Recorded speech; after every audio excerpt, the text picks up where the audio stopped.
Great, thank you very much. I'm not Ellen Dinsmore, Chief Operating Officer. She was going to be here with you today, but unfortunately she's pregnant and a doctor asked her not to be traveling this week. So I was rung in at the last minute. But very, very happy to join you all here. And to make up for it being me instead of Ellen, I will use the phrase meat Cheerios at least 3 times in the next 10 minutes. And if there's one thing you take away, it's the phrase meat Cheerios. Great. How do we get the slides up? Oh, there we go. Oh, they got on the other screens. Very fancy. Great. Cool. So I'm going to talk to you a little bit about what we do at Vow, cultured meat, and how the food that we eat impacts our climate.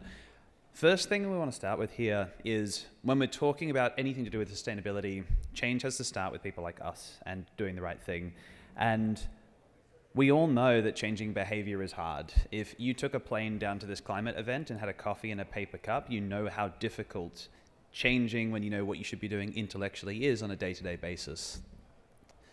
And we know sustainability doesn't change behavior. There's a massive disconnect between what people say they want to do and how they actually act on a day-to-day basis when it comes to purchasing.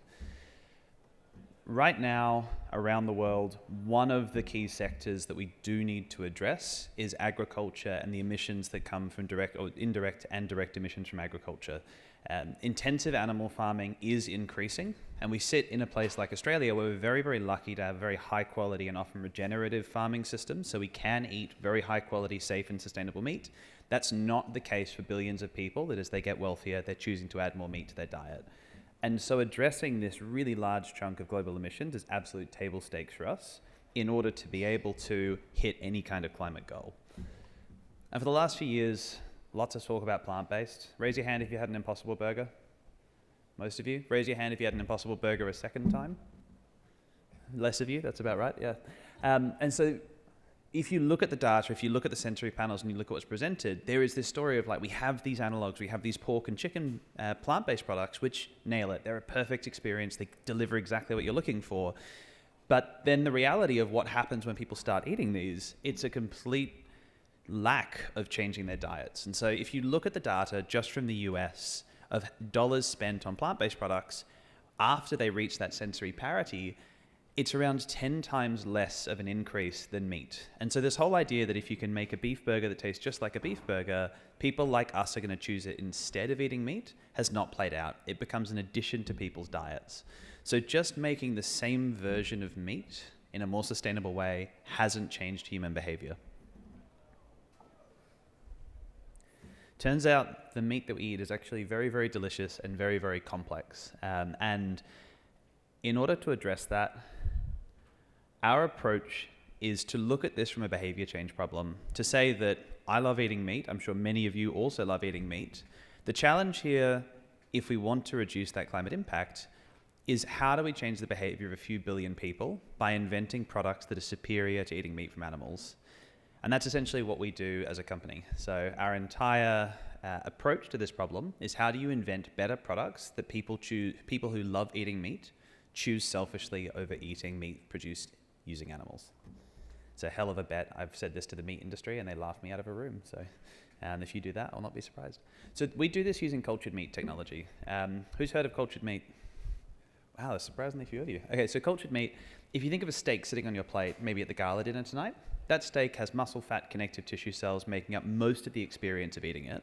All we do is we separate out the cells that repair muscle, fat, or connective tissue, and we grow them outside of the animal. So you get all of that complexity, you get all of that biochemical sophistication, the satiation, and the functionality without needing to grow the whole animal. You only grow the parts you need, which is pretty nifty. And you can do this in essentially big electrified breweries in large stainless steel tanks. And so you're producing this using a process that has very, very low direct emissions. Pretty good, pretty exciting. And so when you kind of look at this in a very structural way, it's like we want to take really simple ingredients like sugars, salts, amino acids, and we want to use these cells to convert that into food that we can eat, power the whole thing with renewable energy. The reason we eat the animals we do today, mostly beef, chicken, and pork, is because they were easy to domesticate and they're easy to breed in captivity. They don't kill each other, they grow well, all of that. We don't necessarily have that constraint when it comes to producing meat from cells outside of an animal. And so what we've spent the last 4 years at Vow doing is building up the world's largest library of cells, now over around 50 species, and understanding how they look, cook, taste, smell, the nutrition and the functionality that they derive. And the reason for this, I promise you I'll get back to this, is meat Cheerios. I'll explain what that means in just a moment. It's totally going to be worth it. What we use those cells to do, those over 50 different species, is we treat them as ingredients that can form the basis of food that has better flavor, sensory, or nutritional properties than meat. We've used this as the foundation of inventing these new foods. Better in taste, better in nutrition and functionality, and ultimately the goal is to be the cheapest option on the shelf, all whilst being far more sustainable than produced using intensive farming systems. The way that we do this, and one of our core beliefs that really sets us apart from anyone else doing this around the world, is we see meat becoming brands, not animals over time. And so the same way as 100 years ago, we thought of breakfast cereal as being a conversion of an agricultural commodity. You take corn, you flake it, you have a corn flake. You take rice, you bubble it, you have a rice bubble. Right now we take a cow, you cut it up and you have a steak. You take a chicken, you cut it up and you have a chicken breast. We see the same transition that happened in breakfast cereal about to occur in the protein category. Cheerios were invented in the 1940s as Cheery Oats, and over time they became a mix of 5 different grains that is ubiquitous around the world. When I say Cheerios, you all know exactly what I'm talking about, but you probably don't know the 5 grains that go into it or the exact type of extrusion that's used to create that shape and texture. We make meat Cheerios. We make purely branded products using this library of cells to create foods that you will only know as a brand, not as animals. And we built this platform to do this over and over and over again in order to create any food for any scenario to satisfy any meat eater selfishly. This is the long-term goal. We've set out to be the biggest food company in the world, which is going to take a little bit of time, but that's what we're working towards. And we start right up in the high end of gastronomy. You're not going to be trying cultured meat for the first time in Coles or Woolies. You're going to be going to Key or Attica or one of those really, really top-end restaurants, and you're going to be experiencing it for what it can deliver that you can't get from animals. Just this morning, I was walking past our kitchen and the chefs waved me over. They're like, you have to try this. And I tried this incredible pate. And I was like, what is that? And they're like, it's quail pate. We just grew a bunch of quail cells and made it into a pate, and it's really good. And it was like, oh yeah, we couldn't do that before, could we? That's another example of how you can start to change and shape food. You'll see those in fine dining first. And then we'll move into nutritionally driven products. If you think about the superfood that is meat, it's full of iron, protein, a whole bunch of really wonderful bioavailable molecules. We can build products by culturing the cells in just the right environment to encourage it to have more of those nutrients that you're looking for than meat. So things like bioavailable iron, collagen, B vitamins, and a whole bunch of other targets, selling those to highly motivated groups of consumers to satisfy a personal goal. And then ultimately bring all that together in the cheapest option on the shelf. So really tasty and more nutritious and the cheapest option. And that's ultimately how we believe we can change the behavior of a few billion people. This is not sci-fi, this is not an idea. There's a team of 80 of us working on this in Sydney, and we're currently operating the world's largest factory, just in Alexandria, about 10 minutes from the airport. And we're building Factory 2 right now. So it looks like this is about 3 weeks ago, a big empty space. But over the next couple of months, you'll see this being filled with large stainless steel tanks, capable of producing many tons a month by the end of this year.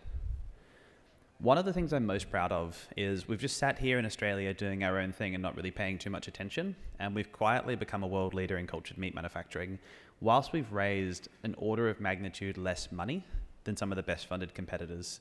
And so we've somehow found the right culture and the right environment in order to just put our heads down and execute on our strategy, and the right product strategy that makes this technically a lot easier than trying to grow chicken, beef, or pork. We've got our first product ready to ship, and we're going to be launching in Singapore in the coming months. It is a cultured quail product called Morsel.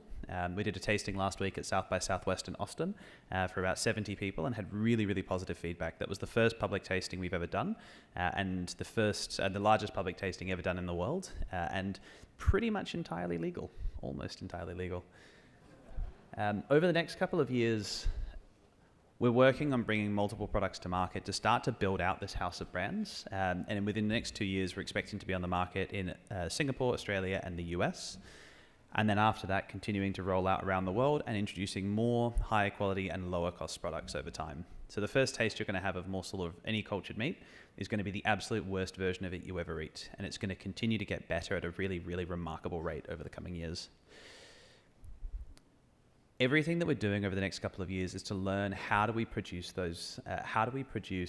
the best possible food that compels people that love eating meat to eat something else.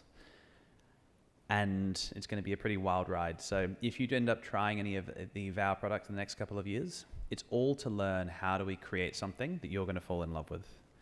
That's it. Over to you for questions.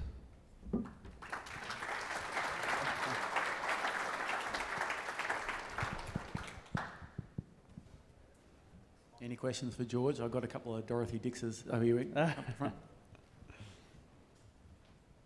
Hi. Two-part question. What's with the tiger on a T-shirt? That's one. And the second question is, overnight we had some news from the US. The chicken product had got a nod from the FDA. Yes. And you're obviously working with local authorities on the quail product. Yes. I noticed in one of your slides Q2 24 set as a launch in Australia. What gives you confidence that it will actually be legal by then here? Great. The tiger T-shirt unintentionally turned out to be a great marketing bit because kids love it. And so if we give it to a parent, their kid usually steals it, and then they end up in a Vow T-shirt in all of their social media photos. So top tip, put tigers on your startup swag. We haven't worked on tiger cells. We have worked on some weird stuff like whales and turtles, but not tigers yet. What gives me confidence around Australia? So the Food Standards ANZ is a really, really excellent, transparent and very consultative regulator, and they have an extremely clear statutory process. They've accepted our application, which means they have enough data to make a determination around safety. Based on what we've seen in the US and in Singapore, we're very, very confident that the product is extremely safe and significantly more safe than meat from animals, as is the regulator. They now have a statutory timeline where they need to reach an outcome and they need to get an answer to us by May 2024. And so it's a very, very clear, structured and open timeline, and hats off to Food Standards ANZ. They have been a superb, very open and consultative regulator. Do we have time for one more? Yep, I'll say yes. Okay. I once had a conference where... I just wanted to say it was amazing. Can't wait. Why wasn't this done yesterday, kind of thing. I guess my question is like, how big can this get and how quickly, and also how much, at what cost? That's such a great question. We made a lot of very intentional decisions as a business to focus on very high-end, high-margin products early on, simply because the economics work out and the ability to access project financing to build facilities to produce those high-margin products happens much, much sooner. Our manufacturing ramp is going to be extremely challenging. We're going to have to put a lot of stainless steel in the ground around the world and work with partners to do the same in order to reach this impact. Our goal by the end of the decade as a single company is to be between 1% and 2% of global meat supply, which is simultaneously a lot and not very much. It's about how much the Australian red meat industry produces in total. But then the goal is to double that every year and keep doing that until our ability to supply outstrips the ability or the desire for people to purchase, but hopefully that will keep going more or less forever. Cool. Awesome. Thanks, everyone. I think we should press